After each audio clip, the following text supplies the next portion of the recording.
bahwa Jateng itu sebagai barometer kerukunan umat.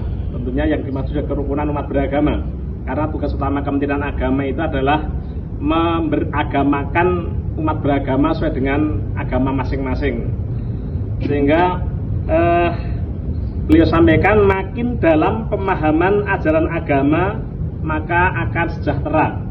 Jadi kalau orang itu sudah sejahtera biasanya tidak terlalu banyak hal-hal yang menjadikan masalah. Karena orang-orang yang bermasalah itu karena tidak sejahtera, mungkin dalam keluarganya atau dalam bermasyarakat atau juga dalam ekonomi tidak sejahtera, karena mencari sesuatu yang bisa diharapkan mempersejahterakan diri. Penting bagi orang Kementerian Agama untuk memperdalam pemahaman ajaran keagamaannya, sehingga orang semakin ilmunya itu semakin tinggi, maka dia akan semakin sejahtera hidupnya, khususnya dalam memahami permasalahan-permasalahan perbedaan agama, kita akan begitu. Maka para kiai dulu kita itu sangat toleran sekali. Bahkan ketika kita mau mendirikan negara kita itu juga sudah ada perbedaan tentang konsep negara kita negara apa negara berdasarkan agama atau apa, sehingga diambil satu permufakatan negara kita berdasarkan Pancasila. Meskipun Pancasila ada sila pertama dirubah itu hasil kesepakatan. Kenapa? Karena orang itu dalam beragama itu kan personal, yang mempertanggungjawabkan secara personal, tapi secara kemasyarakatan kita harus hidup rukun, kira-kira gitu. Kemudian tugas kita Kementerian Agama adalah mempersiapkan umat yang cerah dan mencerahkan. Ya, maka kita harus mencerahkan diri kita dulu, ya, sehingga setelah kita bisa cerah, bisa mencerahkan umat yang lain, kira-kira begitu. Kemudian yang kedua, tekanannya Jateng barometer layanan Kementerian Agama.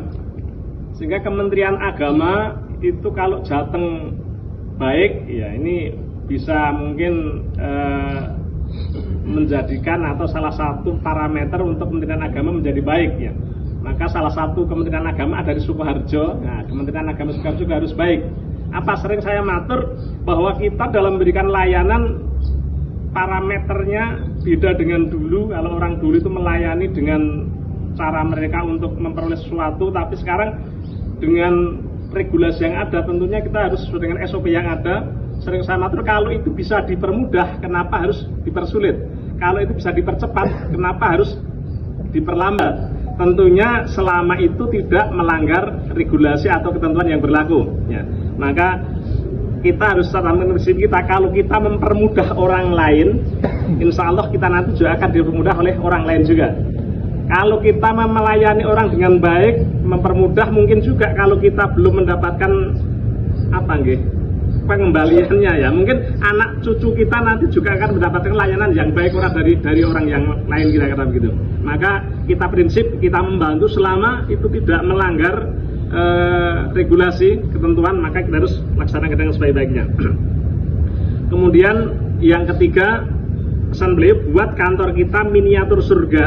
Ya, tentunya apa? Dengan parameter indahnya kantor kita, bersihnya kantor kita, juga ada taman-taman bunga yang indah. Nah, ini barangkali Pak Kasubag nanti bisa koordinasikan. Kita banyak sarana itu yang dulu-dulu kayaknya baik, sekarang sudah pada usang karena sudah lama. Maka mungkin nanti untuk memperindah kantor kita, papan-papan bunga yang ada, mungkin nanti tiap orang membawa satu bunga nanti yang bisa ditanam di situ, biar nanti Pak Tarmo yang menyusun, menatakan atau gimana, monggo nanti konsep bisa kita